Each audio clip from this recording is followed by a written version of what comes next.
विवान एक काम करो, तुमने उस हाथी के बच्चे को देखा है ना, तो तुम उस बच्चे की स्मृतियां अभी के अभी अनन्या के दिमाग में भेजो। हाँ भैया, अभी ट्रांसफर करता हूँ।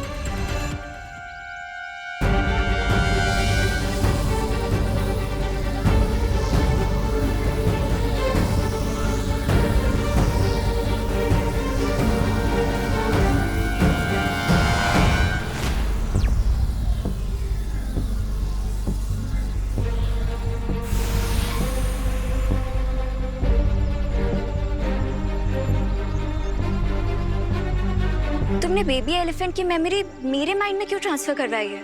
ताकि तुम उन स्मृतियों को देखकर हूबहू उस हाथी को बच्चे को बना सको। हाँ, पर मैं लिविंग थिंग्स नहीं बना सकती। हमें जरूरत भी नहीं है। उस हाथी के बच्चे के जैसा दिखने वाला हमें एक पुतला ही चाहिए, जो दूर से दिखने में जीवित लगे। ओके।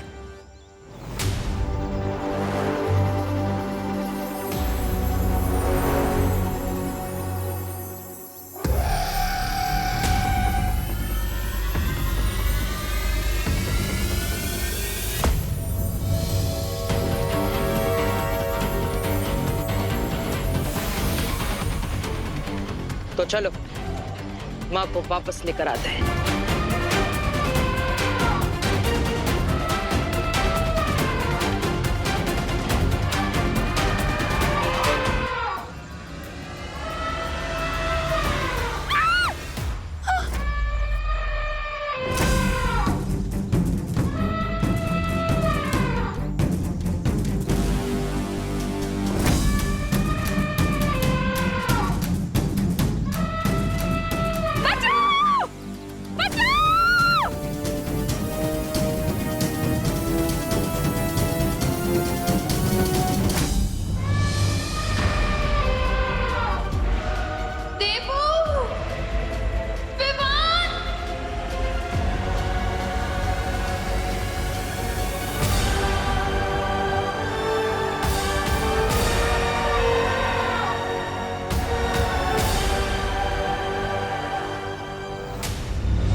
माँ ने दिल से बुलाया, बेटा आया।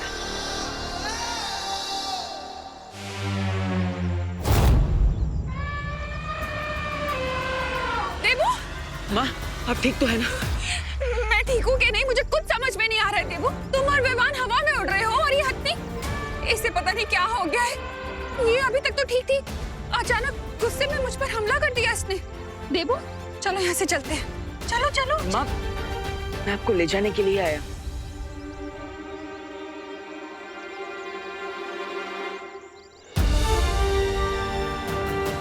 मुझे मत देखो, उधर देखो।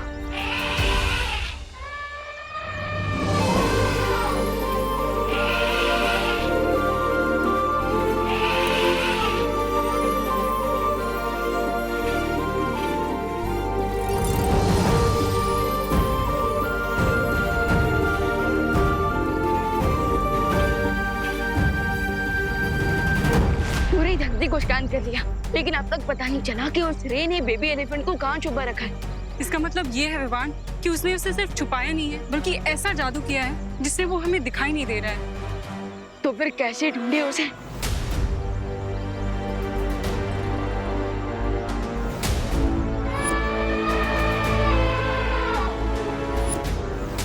एक तरीका है वायुपरी। क्या विवान? माँ की आवाज, क्योंकि जब कोई मैजिक वर्क ना करे तब माँ की आवाज का मैजिक हमेशा वर्क करता है बच्चों पर। मतलब ये कि मैंने मदर एलिफेंट की आवाज को सुनी है, और अगर मैं वो आवाज निकालूं, फिर आप अपनी वायु शक्ति से उसे वायु की तरह पूरी धरती में फैला दो, तो फिर वो आवाज बेबी एलिफेंट तक भी पहुंचेगी। और जैसे ही वो अपनी माँ की आवाज सुनेगा, वो अपनी माँ को पुकारेगा, और फिर बेबी एलिफेंट की उस आवाज से हमें पता चल जाएगा कि वो बेबी एलिफेंट है कहाँ। हाँ विवान, ये युक्ति काम कर सकती है।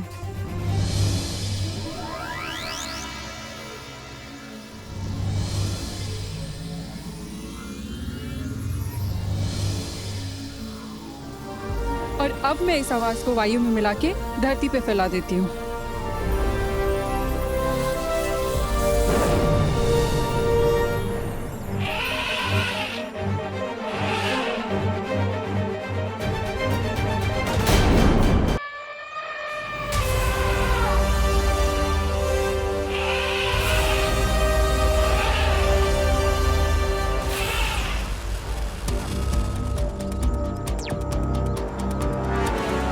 मदर एलिफेंट को पक्का पता चल जाएगा कि ये उसका बच्चा नहीं है, बल्कि उसके जैसे दिखने वाला एक खिलौना है। तो मैं इस पुतले में थोड़ी हलचल पैदा कर देता।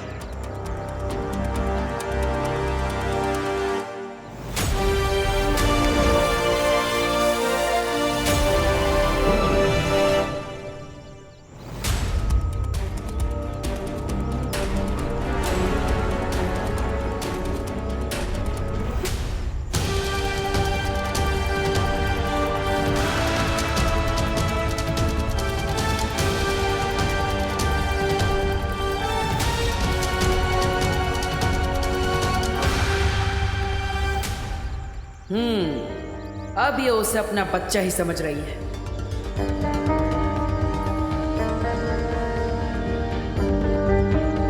कोई मुझे बताएगा ये हो क्या रहा है? हाँ?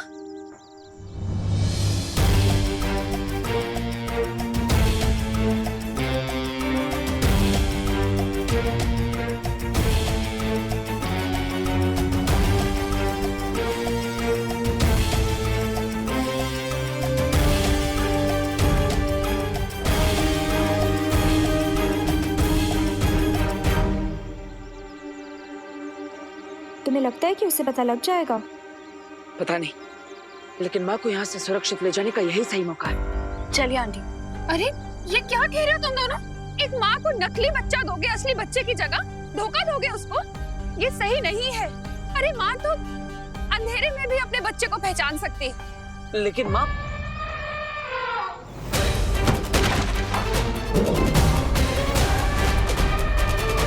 आप सही कह रही थी माँ, उस माँ को सच पता चल गया।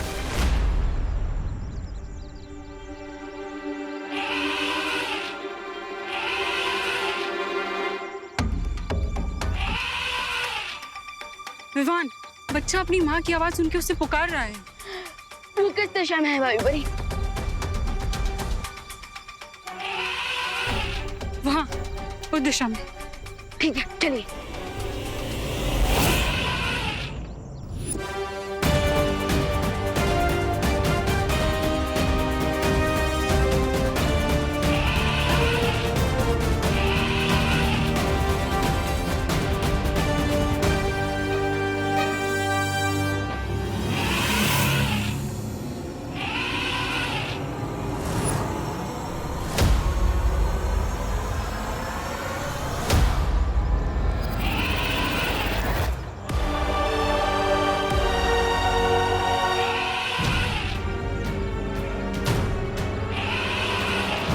बेचारा अपनी माँ से बिछड़कर कितना तड़प रहा है। इसकी आवाज सुन के तो ऐसा लग रहा है जैसे ये रो रहा है। ऐसा करके तो फिर विवान की दुश्मनी के भी लायक नहीं रहा। चलिए वायुपरी, हम इस बेबी एलिफेंट को यहाँ से बाहर निकालते हैं। कोई बच्चा अपनी माँ से दूर हो जाए, ये विवान देख नहीं सकता।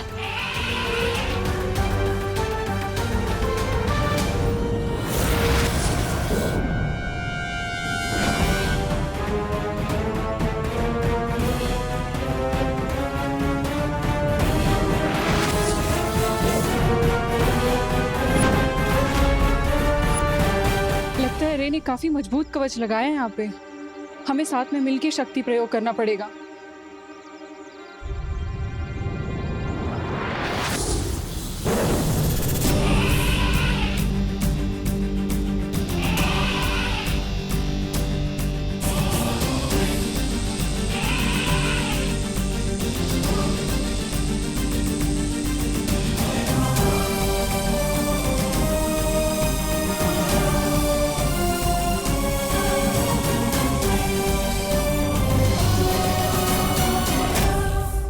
चलो मेरे दोस्त, मैं तुम्हें तुम्हारी माँ से मिलवाता हूँ।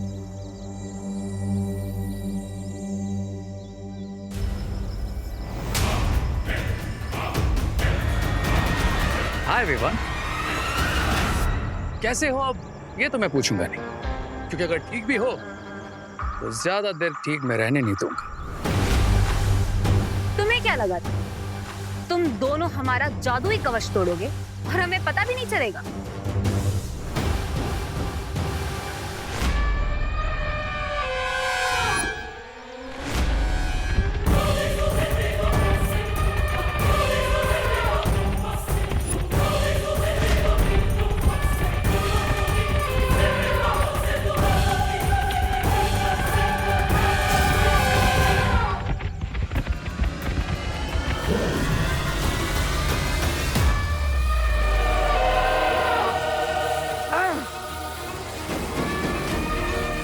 अनन्या, तुम माँ को लेके यहाँ से निकलो, मैं इसे संभालता हूँ।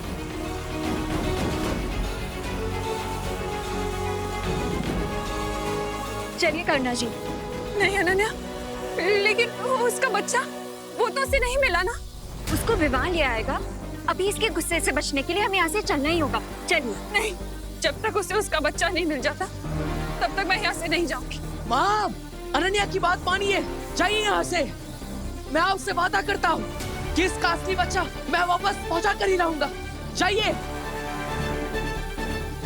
आंटी, अभी उसके बच्चे के बारे में नहीं, आप अपने बच्चों के बारे में सोचिए।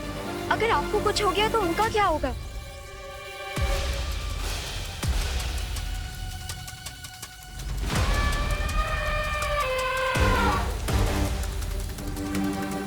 चलिए।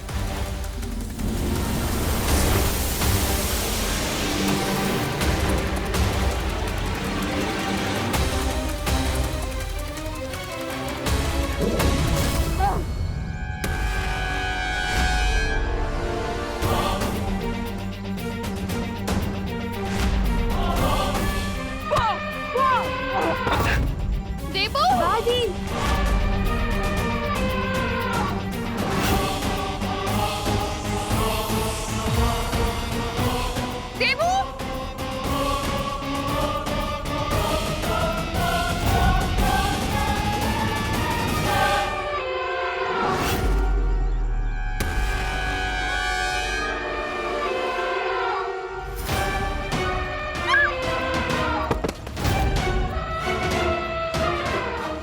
रे, देखो, तुम्हें भी पता है कि यहाँ क्या होने वाला है। मैं इस बेबी एलिफेंट को यहाँ से लेकर जाऊंगा, तुम मुझे रोकोगे, हम लड़ेंगे और हमेशा की तरह अपनी मुंह की खाएगा। छोटा बालिर अपनी मुंह की खाएगा। ऐसा सोचना भी तुम सबके लिए हानिकारक होगा। इसलिए मैं तो कहता हूँ कि टेक अ चिल पिल और ले जाने दो मुझे इस बच्चे को उसकी माँ के पास। इससे सबका टाइम बचेगा। अच्छी बात है विवान कि तुम टाइम सेव करना चाहते हो।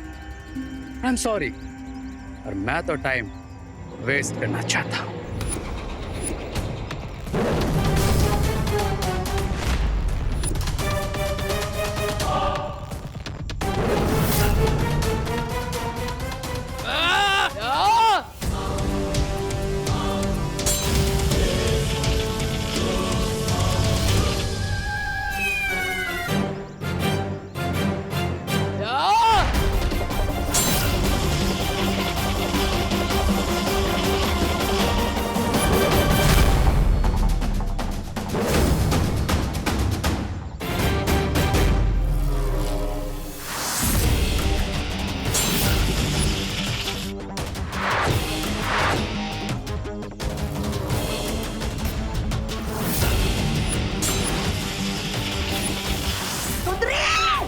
मारो इस चुंदरी को।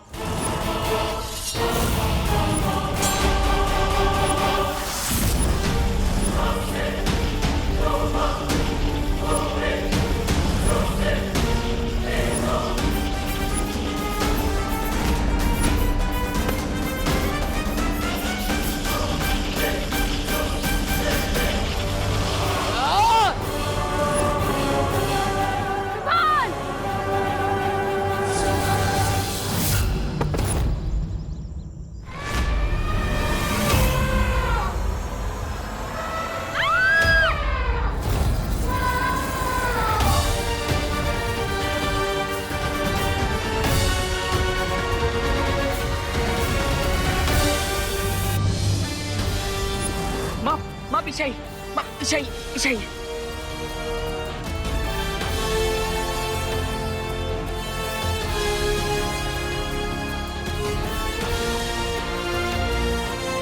अनन्या, तुम माँ को यहाँ से लेकर जाओ, मैं इसे ज्यादा देर तक नहीं रोक पाऊंगा। अरे अब तुम भी गए।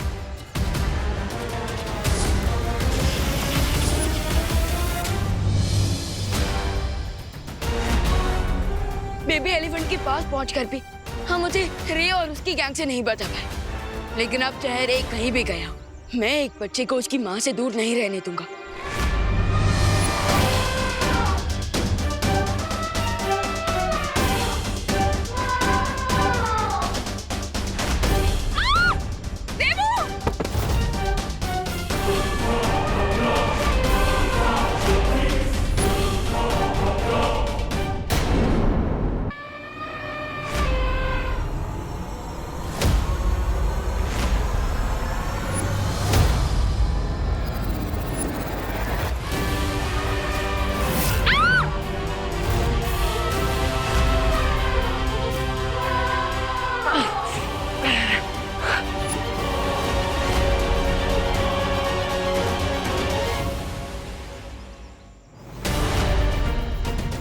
मैं जानती हूँ मदर एलिफेंट को चोट पहुंचाना सही नहीं होगा, लेकिन इस टाइम पे हमारे पास और कोई ऑप्शन नहीं है।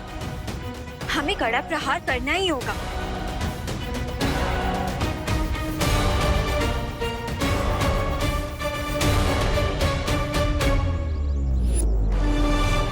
कड़ा प्रहार होगा, लेकिन इस हत्ती पर नहीं, इस जमीन पर। इस जमीन पर प्रहार करके मैं इतना गहरा गड्ढा बना दूंगा जिसके अंदर ये कैद हो जाएंगी और फिर बाहर नहीं निकल पाएंगी।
ये तो हाथियों की पूरी सेना है।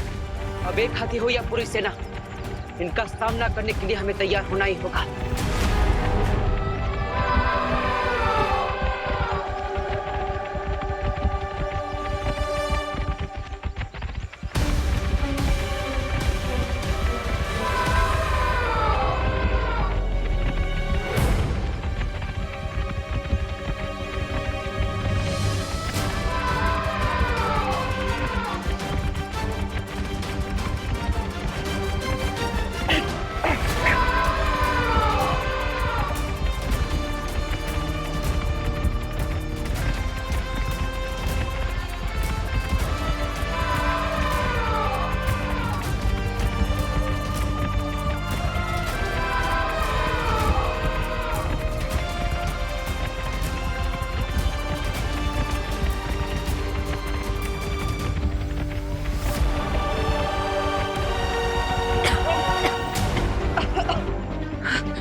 ये तो हमें बिना छुए ही चले गए।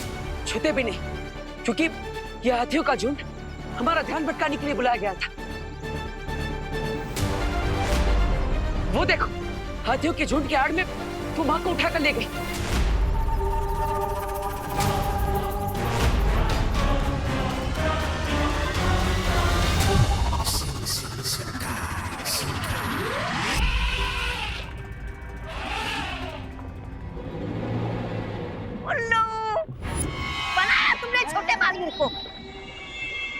लेकिन रे, विवान ने इसे जैसे पहले ढूंढ लिया था, अगर दोबारा ढूंढ लिया तो? नहीं ढूंढ पाएगा, क्योंकि इस बार मैं ऐसा चक्रव्यूह रचूंगा जिसमें दोनों बालवीर एंटर तो कर पाएंगे लेकिन एग्जिट नहीं कर पाएंगे। एक और बार हार पहनाना चाहता हूँ मैं तुम्हें। ऐसा कहा मैंने। जीत का हार भी पहनूंगा, लेकिन उन दोनों बालवीर के मेरे चक्रव्यूह में हमेशा के लिए फंस जाने के बाद।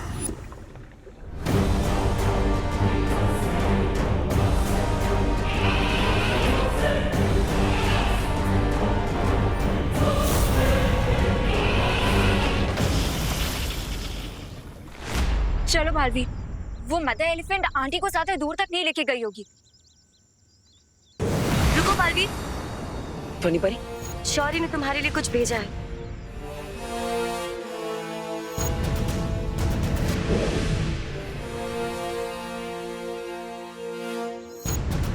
शौर्य को पता चला कि तुम माँ हाथी पे प्रहार करने वाले थे। ये करने के लिए मैंने बोला था बालवीर को। हाँ, लेकिन अगर ऐसा कर दिया होता उस मासूम बेजुबान जानवर पर तो इसका बहुत दुष्परिणाम होता बालवीर के लिए। अगली बार अगर माँ हाथी तुम्हारे सामने आए तो ऐसा बिल्कुल मत करना। मैं जानता हूँ ध्वनि परी, मैं खुद चाहे जितने भी चोट क्यों ना खाना, लेकिन मैं किसी भी मासूम और बेजुबान जानवर पर कभी वार नहीं करूंगा। लेकिन वो आंटी को अपने साथ ले गई है, उसको रोकने के लिए कुछ तो करना होगा ना ध्वनि परी। अगली बार उसे नियंत्रण में करने के लिए ये माला काम आएगी। ऐसा खास क्या है इस माला में? ये माला उसके गले में पड़ते ही वो खुद ब खुद नियंत्रण में आ जाएगी और इसका सारा गुस्सा ठंडा हो जाएगा।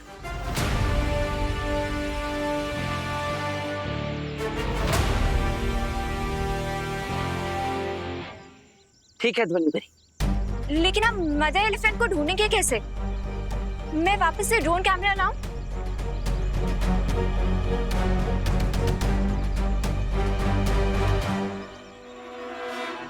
नहीं, उसकी जरूरत नहीं पड़ेगी। वो देखो, इस बार माँ हाथी अपने पैरों के निशान खुद छोड़कर गई है। हमें बस इसका पीछा करना है।